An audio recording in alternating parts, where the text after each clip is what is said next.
अब हमारे पास में ये हो गया कि बच्चे को खाना भी खिला रहे तो मोबाइल लगा के, सुला रहे भी तो मोबाइल लगा के, बच्चा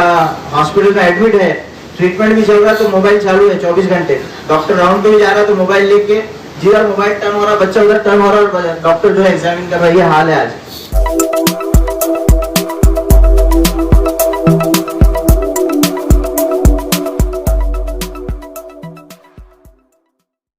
चीजों में मजा ही नहीं आता। में हम देख रहे हैं कि जितने भी पेशेंट एडमिट हो रहे हैं कोई भी बीमारी के लिए हो, उनका हीमोग्लोबिन चेक करें तो वो लोअर साइड ही है। कई बच्चों को जो है खून चढ़ाना पड़ रहा, उसमें कभी कॉम्प्लिकेशन होता, हार्ट पे लोड बढ़ जाता। तो इसको हम जो है अपना खाना पीने को सही अगर करते हैं, घर का जो हमारा खाना वो देते, तो ये बहुत बड़ा एक प्रॉब्लम हमारा कंट्रोल में आ सकता है। दूसरी चीज एक कॉमन हमारे माशरे में बच्चों में बच्चियों में जो नजर आ रही वो है कब्ज, कॉन्स्टिपेशन। बच्चे खाना नहीं सही तरीके से नहीं खाते, फाइबर कंटेंट नहीं रहता, ये जंक फूड की आदत है, तो संडास साफ नहीं होता, 2-2 दिन 4-4 दिन नहीं हो रहा, 8-8 दिन नहीं हो रहा, फिर एक बार उसमें तकलीफ शुरू हो गई तो बच्चे उसको रोकने लगते, उसकी वजह से फिर वो मामला जो है बढ़ता चला जाता, फिर आगे जाके जो है उसके कई मसाइल होते, उसकी वजह से खून की कमी, कैल्शियम की कमी, कभी उसकी वजह से झटके आ रहे, ऑपरेशन की नौबत आ रही। ये सारी चीज़ें एक सिंपल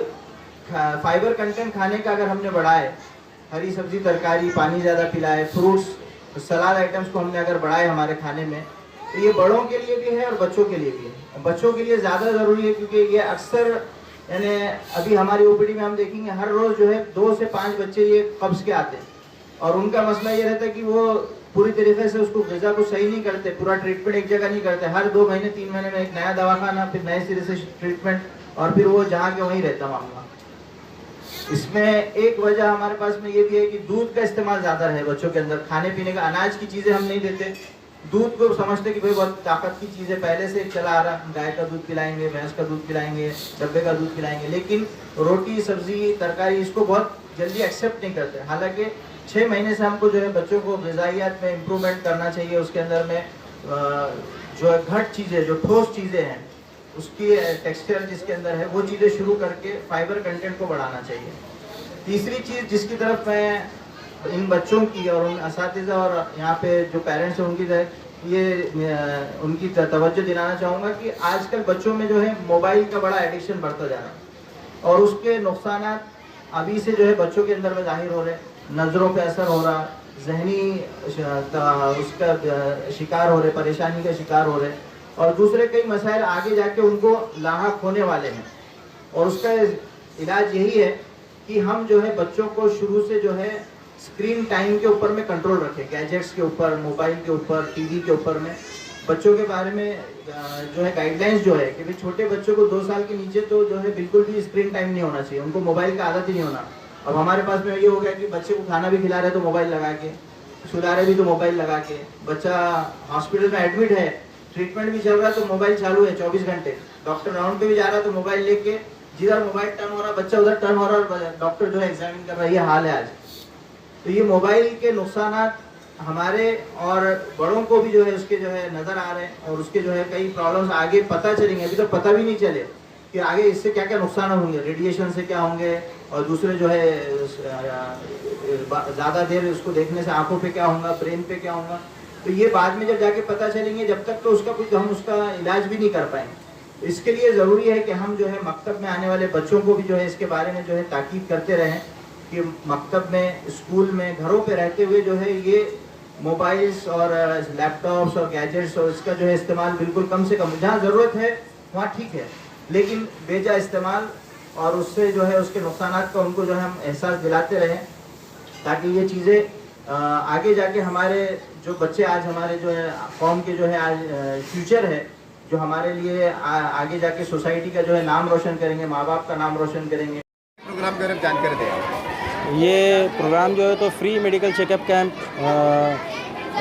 एजुमेट फाउंडेशन की तरफ से रखा गया था। मकतब शेख अब्दुल करीम, जो यहाँ पे हमारे पास एक मकतब चलता है, तो एजुमेट फाउंडेशन की तरफ से जो है तो फ्री मेडिकल चेकअप कैंप छोटे बच्चों के लिए रखा गया था, जिसमें 4 साल से लेके 11-12 साल की उम्र के बच्चों तक के जो है तो 130 से 150 बच्चों के करीब बच्चों ने माहिरीन डॉक्टर को, जो मुस्कान हॉस्पिटल के डॉक्टर अब्दुल वहीद खान साहब और डॉक्टर मोहम्मद हसीब, इनको दिखाया है। और अल्हम्दुलिल्लाह यहाँ हमारे मकतब की तरफ से जो ज़रूरतमंद बच्चे थे, जिनको जो भी मेडिसिन की ज़रूरत थी, जिसमें मेडिसिन जो है तो विटामिन B12 और मल्टीविटामिन, कैल्शियम, मैग्नीशियम और सर्दी ज़ुकाम और बाकी दीगर अमराज के लिए हमारे पास से मकतब की तरफ से मुफ्त फराम की गई। सर कितने बच्चे ज़ेर तालीम हैं यहाँ? अल्हम्दुलिल्लाह यहाँ पे 210 के करीब बच्चे ज़ेर तालीम हैं, जिसमें से करीब 130 से 150 बच्चों ने जो है तो यहाँ पर आज फ्री मेडिकल चेकअप कैंप का जो है तो फ़ायदा उठाया। आज हमारे मकतब में जो है तो समता पॉलीक्लिनिक जो एजुमेट फाउंडेशन के ज़ेर निगरानी में चलता है, उनके तरफ से आज जो कल चिल्ड्रंस डे 14 नवंबर बुलाया जाता है, जिसको चिल्ड्रंस डे के मौके पर, तो आज इतवार का मौजू होने पर जो है तो उन्होंने जो है आज हमारे पास जो है ये कैंप मुनाकिद किया था, जिसमें जो है तो हमारे पास 150 बच्चों ने जो है तो इसका फ़ायदा उठाया, जिसमें हमने मेडिसिन भी जो है तो फ्री में दिए। सर ये आपका जो ग्रुप मिलकर करता है कैसा है, मतलब जैसे दवाइयाँ दी जा रही है, सारी बातें हैं, तो ये कैसा इसका निज़ाम कैसा तरतीब पाता है? ये हमारा एक एजुमेट फाउंडेशन है, एजुमेट, इसका मतलब भी एक तो एजुकेशन फील्ड से है और मेडिकल, तो मेडिकल रिलेटेड हमने जो है अभी समता पॉलीक्लिनिक चालू किया है 3 महीने पहले समता नगर में जो चालू है, और उसके लिए जो तो हमारा जो तो ग्रुप है वो हम एक दूसरे से ताउन करके जो है ये चालू है हमारा। सर मैं बहुत फ्रैंकली एक सवाल कर रहा हूँ कि अक्सर अच्छे कामों में कई खैरखा लोग आगे भी आते हैं, तो क्या आप ऐसी अपील करना चाहेंगे, आपकी ज़रूरत महसूस करते हैं कि ताकि कोई और लोग का दायरा बढ़े और ये काम और आगे बढ़े? जी ज़रूरी है, आपको बुलाना और ये मीडिया के ज़रिए बताने का मकसद ये है कि लोगों को मोटिवेशन मिले और जो है तो हमारे को इसमें जो है तो ताउन में भी जो है तो मदद मिले, क्योंकि कोई चीज़ जो है तो बिना ताउन के जो है तो हो ही नहीं सकती, जान माल वक्त हर चीज़ की ज़रूरत है इसमें। ये एडुमेट फाउंडेशन की तरफ से ये एक बच्चों का सेहत कैंप मुनाकिद किया गया, जिसमें हमारे ज़िम्मेदारान बड़े फ़िक्रमंद है, जो इस बात का ख्याल करते हैं कि हमारे बच्चे अच्छी तालीम के साथ अच्छी सेहत से भी रहे और तालीम हासिल करने के सिलसिले में उनके लिए कोई परेशानी और रुकावट आगे ना आए। इसलिए ये आज का चेकअप कैंप रखा गया था ताकि बच्चों की सेहत का ख्याल रखा जाए। आप इस मदरसे के कौन है? मतलब मैं इस मदरसे का नाजिम हूँ और मैं यहाँ की तालीमी ज़िम्मेदारियों को देखता हूँ। बाकी हमारे 3 असातिज़ा और भी हैं जो आज छुट्टी होने की वजह से मकतब नहीं आए, और हमारे इसमें अकील भाई हैं जो हर वक्त हमारे मकतब के अंदर तालीमी औकात में मौजूद रहते हैं, बच्चों की हाज़िरी गैर हाज़िरी सेहत और तमाम चीज़ों का ख्याल रखते हैं, और बच्चे गैर हाज़िर होने पर उनके सरपरस्तों से रब्ता कायम करते हैं और उनको अलल फ़ौर मकतब में हाज़िर करते हैं। सर इस मकतब में असली तालीम की पढ़ाई जाती है, मतलब मेडिकल कंप्यूटर कोर्स है कुछ है कि खाली मकतब? अभी तो हम सिर्फ़ दीनी तालीम को लेकर ही चल रहे हैं, लेकिन आइंदा हमारे अज़ाइम में ये बात है कि असली तालीम इस मकतब के तहत शुरू की जाए और स्कूल में जो तालीम होती है वो यहाँ पर उसके दायरे को वसी किया जाए। इस तरह से आपने तमाम ज़िम्मेदारों को बात को सुना। इस तरह के कैंप हम देखते हैं पूरे शहर में कोई ना कोई बहाने से होते ही रहते हैं, लेकिन एक बुनियादी बात, एक मरकज़ी बात यहाँ पर बहुत निकल के आ रही है कि मैंने बराह रास्त सवाल किया था कि अगर कुछ खैरखा लोग, ऐसे लोग जो अपनी सोच को अच्छी रखते हैं, बुलंद रखते हैं और चाहते हैं कि अच्छे काम का बढ़ावा मिले, इन्होंने बहुत खुल के कहा है कि अगर ऐसे लोग भी अगर आते हैं तो बहुत अच्छी बात होगी। हम इतना कहना चाहते हैं कि आज मदारिस को लेकर बहुत सी बातें होती है, अगर मदारिस के अंदर मराठी, इंग्लिश, कंप्यूटर अगर इस तालीम का भी रिवाज बढ़े तो हम समझते हैं कि आज मदारिस हमारे देश की, हमारे समाज की शान बनेगा। लेकिन सवाल ये है तमाम हर एक को बेदार होना पड़ेगा, इनसे मिलना पड़ेगा, और क्या मसाइल आप चर्चा कीजिए, ये आज समय की ज़रूरत है। तारुफ पेश कीजिए, आपका नाम बोलिए डॉक्टर, और यहाँ पर आप कब से कब तक बैठते ताकि लोगों को फ़ायदा उठाने में आसानी से? अस्सलामु अलैकुम रहमतुल्लाहि व बरकातुहू। मैं डॉक्टर शहजाद अहमद शेख, मैं समता पॉलीक्लिनिक में एज अ डॉक्टर हूँ। आज हमने यहाँ पे कैंप लिया है, पेडियाट्रिक कैंप है। काफ़ी सारे पेशेंट्स यहाँ पे स्पेशलिस्ट डॉक्टर जो पेडियाट्रिशियन हैं उनके थ्रू फ़ायदा उठा रहे हैं, और आगे भी हम इस तरह के कैंप रखने वाले हैं। यहाँ पे जो है तो सुबह के टाइम में 10 से 2 बजे तक के मैं डॉक्टर शहजाद यहाँ पर अवेलेबल रहते हैं। उसके बाद में मैडम हैं दोपहर में 2 से 7 बजे तक, वो गायनेक पेशेंट्स देखते हैं। उसके बाद में शाम में 7 से 10 जो है तो मैं वापस यहाँ पे रहता हूँ, डॉक्टर शहजाद अहमद शेख। यहाँ पर जो है तो बहुत ही कम फीस में हम पेशेंट्स को सहूलत देते हैं। चैनल में आपका स्वागत है, खैर मकदम है।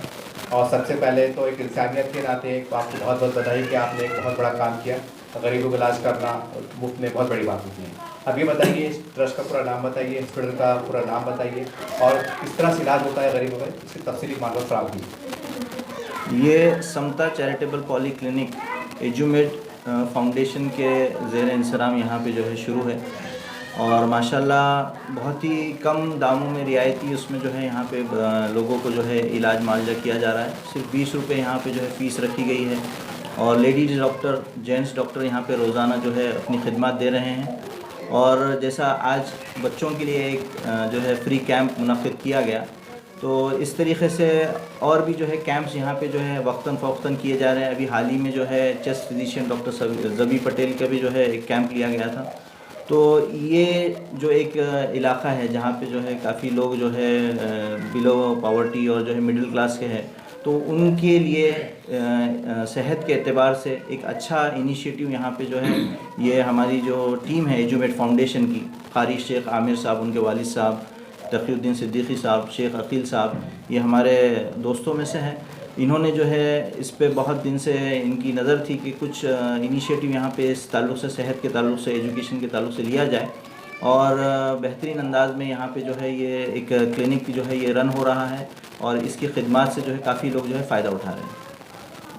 सर आप ये बताइए 20 रुपये में जो आप जैसा आपने जानकारी दी, तो गोलियाँ दवाइयाँ भी दी जाती हैं कि खाली कैसा है? नहीं, इसमें 20 रुपये में जो है चेकअप किया जाता है और उसके अलावा जो है मेडिसिन जो है बिल्कुल जो रीज़नेबल है वो जो है पेशेंट को प्रिस्क्राइब की जाती हैं। आईवी अगर इंजेक्शन लाइन देने की भी नौबत आती है तो वो भी जो है बहुत कम दामों में जो है यहाँ पे उनके फैसिलिटी है कि वो जो है आईवी लाइन भी ले सकते हैं। ईसीजी की फैसिलिटी है, बीपी शुगर को जो है यहाँ पे जो है चेक किया जा सकता है। लैब का भी जो है उन्होंने टाई अप किया है, तो 50% रियायत में जो है यहाँ पे उनको जो है लैब की सहूलत मिलती है। एजुमेड फाउंडेशन से जुड़ा हूँ। जो भी हमारा फाउंडेशन है, जो समता चैरिटेबल क्लिनिक चल रहा है, डॉक्टर वही साहब की ज़ेर निगरानी चल रहा है, अंडर गाइडेंस चल रहा है। हमने जो मकसद था हमारा क्लिनिक स्टार्ट करने का, जो आसपास जैसे अफसर ने बताया बहुत गरीब लोग रहते हैं, उनको बेसिक नीड्स भी नहीं पूरी नहीं होती थी, इसीलिए हमने 20 रुपये में ये हॉस्पिटल शुरू किए और डॉक्टर साहब के अंडर गाइडेंस हमारा पूरा ये हॉस्पिटल चल रहा है। इंशाल्लाह हमने अभी लास्ट टाइम चेस्ट पेशेंट के कैंप किए थे, अभी पेडियाट्रिशियन के कैंप है। इंशाल्लाह आने वाले दिनों में हम कार्डियोडायबिटिक और उसके बाद हम स्किन स्पेशलिस्ट और भी जितने भी हो सकता हमसे वो इंशाल्लाह में इरादा है 15 दिन के कैंप से। सर आप बता सकते हैं कि आपके अतराफ में हम समझते हैं खास मौजूद तबका सलाम बस्ती के लिए कितना बड़ा है, उसकी आबादी कितनी है? आबादी अतराफ की आबादी 3,500 लोगों की करीब आबादी होगी इस्लाम एरिया का, क्योंकि जो सबदा नगर है, सिली खाना है, बहुत गरीब लोग रहते हैं, तो पानी टाकी है, गरीब लोग रहते हैं, तो उसके लिए हमने शुरू किए थे। बेसिक हमारा मकसद ये था। अच्छा डॉक्टर साहब, अपने सर आप अगर कोई अगर खैरखा लोग अगर आगे आते हैं ताकि वे आप और ज़्यादा गरीबी कम से कम में कीजिए या मुफ्त में कीजिए, तो क्या आप उनको लब्बैक कहेंगे कि ठीक है भाई आप भी आ सकते हैं, जुड़ सकते हैं? जी हाँ, बिल्कुल। हम तो हमारा ये चाहते हैं कि जो लोग भी अहले खैर हजरात हैं उनसे भी हमें खुसूसी दरख्वास्त है कि लोग हमारे इस चैरिटेबल क्लिनिक में विजिट करें, देखिए पेशेंट कैसे आ रहे हैं हमारे पास, हमारे को ताउन के लिए उनसे खुसूसी दरख्वास्त है। कि पहले एक मदरसे में हम गए थे, वहाँ पर बच्चों का चेकअप कैंप चालू था, उसके बाद यहाँ पर समता नगर में आए हैं। ये 2 कैंप अलग-अलग शक्लों में एक जगह चल रहे हैं और एक ही पे एक छत नीचे चल रहे हैं। सारी बातें यहाँ पर जैसे उन्होंने जानकारी दी है कि इसके अतराफ में 3-3.5 हज़ार की बस्ती होती है और ज़्यादातर हम देखते हैं 60-70% आबादी हो तो गरीबों को मुश्तमिल है, हाथ मुझे तबका है। हमारे पास एक कल्चर है कि ये मैं पर्सनली तौर से कह रहा हूँ, इनकी तरफ से नहीं कह रहा हूँ, क्योंकि हम भी समाज में घूमते हैं तो हमारा भी कर्तव्य बनता है कुछ चीज़ें आपके सामने लाई जाए। एक खासकर अगर मुसलमानों की बात करें तो एक कल्चर पाया जाता है, किसी घर में इंतकाल होता तो तस्वुर पाया जाता है, चलिए हम मस्जिद बना देते हैं, पानी के बोर डाल देते हैं, कुआं खुदवा देते हैं, ये बहुत सी बातें होती है। ये अच्छी बात है, इससे इनकार नहीं है, लेकिन आज इंसानियत के अंदर कैसे लोग गरीब हैं जो दवा गोली के लिए परेशान हैं, जो 100 रुपये के लिए अपने बच्चों का इलाज कर नहीं पाते हैं। ऐसे डॉक्टर्स हैं जो अपना कीमती वक्त दे रहे हैं, लेकिन क्या ये अच्छा हो कि कई ख्याल हजरात जो इस तरह से अलग अलग नज़रिए के साथ इनसे जुड़े और ये कहे कि डॉक्टर साहब 100 मेरे पास से गोली का पैकेट लीजिए, सलाइन का बॉक्स लीजिए। यार कोई गरीब अगर रिक्शे वाला है, भाजी वाला अगर आता है तो बराए कर उनसे फीस ना ले और हमारे सवाब के लिए हम आपको लगा रहे हैं और इस तरह का माहौल भी क्रिएट होता है, तो हम समझते हैं एक बहुत बड़ी इंसानियत खिदमत होगी। आप काफ़ी समझदार है, आप इशारा बहुत समझ रहे होंगे, उम्मीद करते हैं, कहने को बहुत कुछ है और प्लीज़ आगे बढ़िए। इस तरह के जो भी काम करने वाले NGO से इससे जुड़िए, इनके मसाइल को समझिए, इनसे बातचीत कीजिए और अच्छा और बेहतर क्या हो सकता है आप करने की